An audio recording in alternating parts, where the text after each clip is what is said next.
Good morning, everyone. My name is Carolyn Hart Bennett, and I'm very happy to be here to pitch my movie idea to you today. But just a little background first. As you know, in the year 2000, God's Army came upon the scene, and the Mormon film industry was born. I was very enthused and went to every Mormon movie that came to Rexburg, Idaho. But as you may guess, that wasn't very many. But in 2002, there was actually a movie premiere scheduled in Rexburg for Jack Whalen's movie, Charlie. Well, Jack Whalen was on the High Council at BYU, Idaho, along with my husband, Wally, so we got an invitation.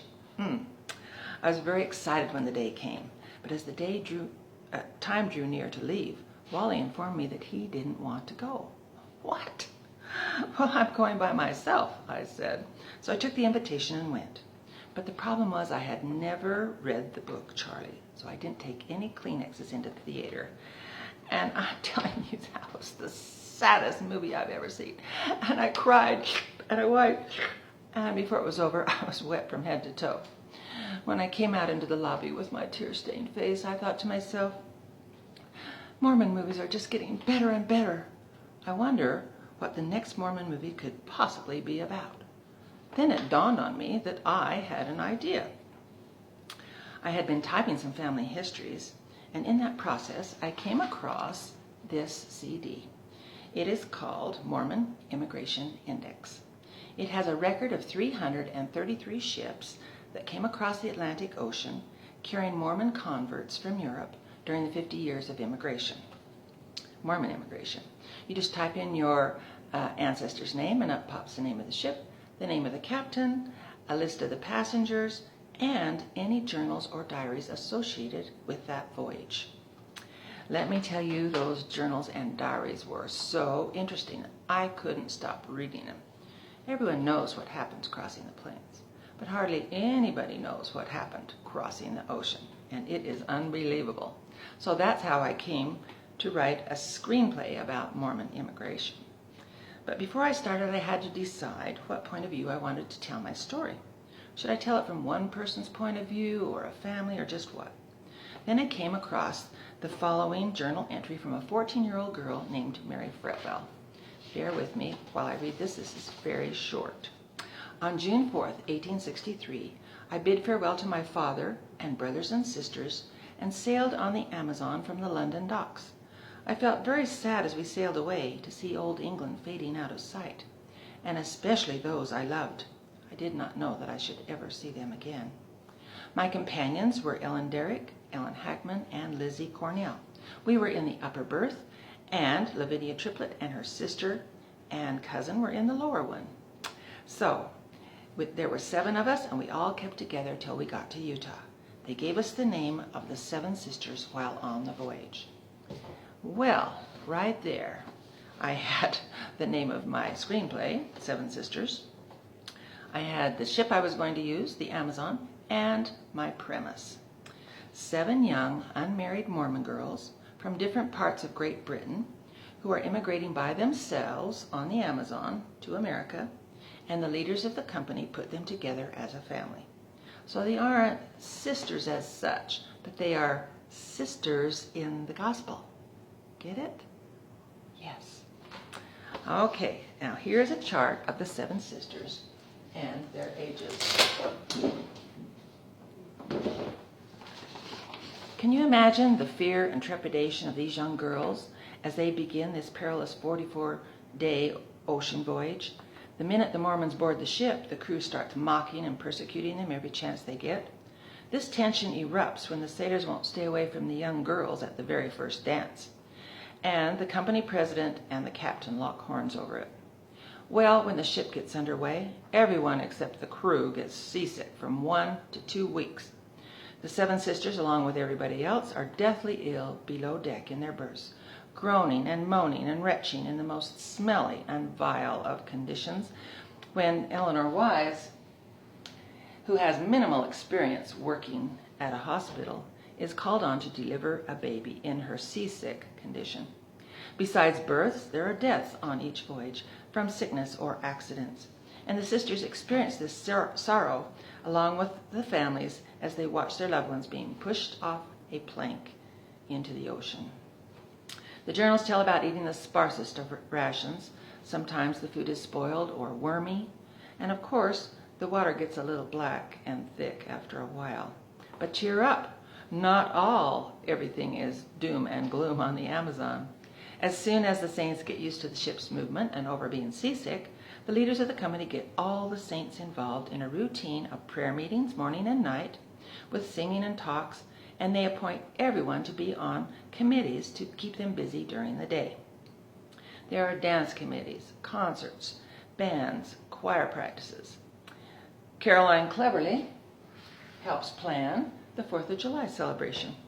Lizzie Cornell is on the lice committee. Yes, to search the children's head for lice every few days. Great job. Lavinia Triplett is in charge of seeing that the allotment of 25 wagon covers and tents are sewn by the saints during the crossing. True story. Susanna Watts is one of several school teachers for the children, and her twin sisters, Phoebe and Fanny Watts, are in charge of coming up with games for the children to play. The men of the company are assigned guard duty to check the berths each night for sailors hiding in the young girls' beds. True story. And to patrol the deck at night. And the men also take turns scrubbing and disinfecting the decks every morning at 5 a.m. And let's not forget shipboard romances. That's easy for you to say. Susanna falls for a returning missionary when he quotes poetry to her on the deck of the ship in the moonlight. And, spoiler alert, Lizzie gets in trouble when she sneaks up on deck to meet a sailor. The real stars of the story, however, are the ocean and the weather, with all their power and fickleness, culminating in a diabolical storm that tests the faith and prayers of everyone on the Amazon. These are only a fraction of the interesting and true stories I have time to tell you about today. Well, after about 18 months of research and writing, I finished my screenplay that got the sisters from London to New York City. And I entered it in the 2004 LDS Film Festival screenplay contest that they had in those days. It made it to the finals, but there was one problem. It was 240 pages long, and that's a 4-hour movie in dog pages. After about a year trying to get Seven Sisters into the hands of Mormon filmmakers and failing, I decided to turn my screenplay into a historical fiction book, hoping some director or producer would read it and say, you know, this would really make a great movie. And I'd say, well, I just happen to have the screenplay right here. But that didn't happen. To make a long story short, I ended up writing a sequel to The Seven Sisters, which took the sisters the rest of the way to Utah. Then I also wrote 2 more screenplays. Yes. So I now had a trilogy of screenplays, kind of like the Twilight series, to try to sell. Problem was, all 3 screenplays were 240 pages long. What can I say? This is a sweeping epic saga. So, was I going to give up? I don't think so. It finally dawned on me to get some advice from 2 of my very successful LDS film friends, Garrett Batty and Sally Meyer, to drop a couple of names.